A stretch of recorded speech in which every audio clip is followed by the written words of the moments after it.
Halo bos, jumpa lagi dengan channel Umar Pasa. Pada kesempatan kali ini admin akan berbagi tips tentang bagaimana cara membesarkan pinggang celana pramuka. Ini nanti akan tambah 4 size. Wow, besar sekali ya. Lebih gilanya ini nanti di bagian samping tidak akan ditambal alias polos, tetap ori seperti aslinya. Tapi sebelum ke tutorial, admin akan sampaikan beberapa hal penting agar Anda tidak gagal paham dan juga tidak tersesat dalam memahami dan mempraktekkan apa yang nanti admin sampaikan di tutorial.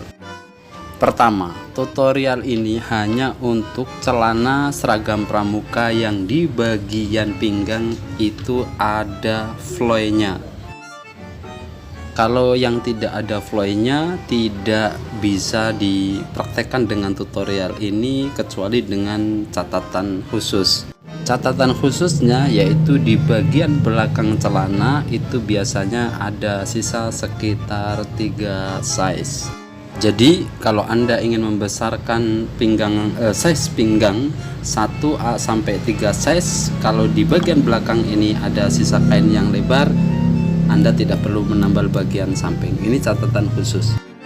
Meskipun nanti hasilnya akan berbeda dengan yang ada floy-nya dan nanti akan admin jelaskan sekalian pengerjaan. Yang ketiga, bukan untuk celana seragam pramuka model PDL. Kenapa? Nanti admin jelaskan sekalian juga di belakang. Yang pertama, bagian waistband ini kita bongkar ya, sekitar 2/3 dari lingkar pinggang, mulai dari atas kantong depan kiri sampai ke kanan. Kemudian floy bagian belakang ini kita bongkar. Kalau bagian depan ada floy-nya juga bisa kita bongkar supaya tapi nanti kita bagi rata ya, antara floy depan dan belakang. Nah, untuk floy sebelah kanan di atas kantong sebelum dibongkar, floy ini kita jahit kecil dulu sekitar 2 mm di atas kantong supaya nanti modelnya itu tidak hilang atau supaya tidak membongkar kantong. Tetap dikasih floy hanya saja sekitar 2 mm kecil. Berikutnya jahitan bagian belakang atau lingkar pesak bagian belakang ini kita bongkar dari atas sampai ke bawah sekira 5 cm dari lingkar pesak bagian bawah. Lanjut, berikutnya kita siapkan kain tambalan untuk waistband atau untuk lingkar pinggang. Nah, untuk kain tambalan pada waistband itu biasanya juga kalau yang waistbandnya model sambungan, di situ sudah ada kelebihan sekitar 1 sampai 2 size.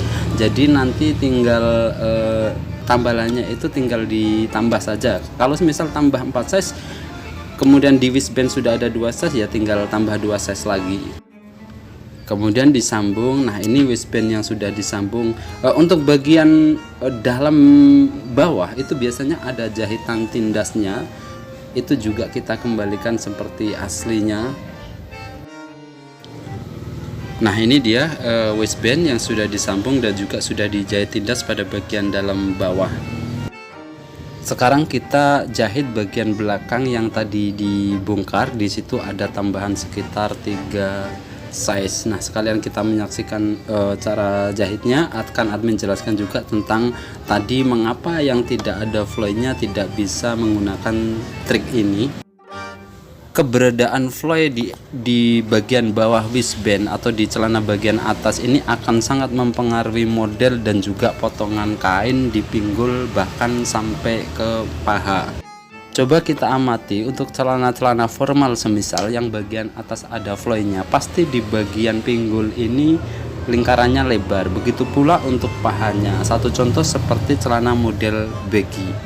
Sedangkan yang tidak ada floy-nya, maka di bagian pinggul ini juga cenderung sempit, begitu juga di bagian paha. Untuk celana ini biasanya model yang model fit, jadi dia nggak pakai floy.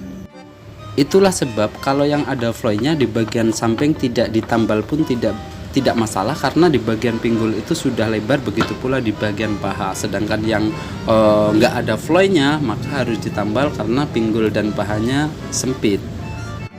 Sedangkan yang memakai catatan khusus tadi tidak ada floy tetapi bagian belakang lebar, itu bisa, dengan catatan pula antara ukuran pinggang dengan pinggul paha ini cenderung hampir sama, atau untuk orang-orang yang cenderung langsing itu masih bisa. Meskipun juga tambahan size-nya terbatas, semisal 1 sampai 2 size. Kalau 3 sampai 4 size itu sudah tidak bisa lagi.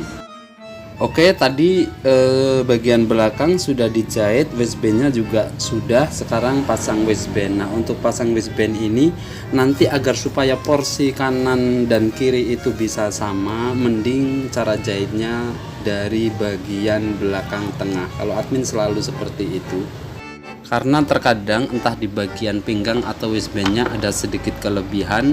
Nah, nanti akan terbentuk kerutan-kerutan kecil, ini bisa disamarkan, jadi dia bisa terbagi secara rata lah kerutan-kerutan itu. Tetapi untuk para profesional bebas, mau dari kanan kiri, mau dari tengah, kalau pro bebas lah. Untuk jahitan celana seragam pramuka itu di bagian waistband ada double jahitan ya. Jahitan pertama yaitu jahitan bagian dalam, yaitu bagian waistband depan. Nah, yang kedua adalah jahitan tindas luar untuk jahitan waistband bagian dalam atau bagian belakang. Sekarang kita lanjut ke yang tadi, yang nomor 3. Kenapa untuk celana pramuka yang model PDL ini tidak bisa? Jadi kecenderungannya untuk celana pramuka model PDL di bagian belakang itu tidak ada sisa kain karena memakai jahitan double. Jadi biasanya hanya sekitar 2 cm atau 1,5 cm.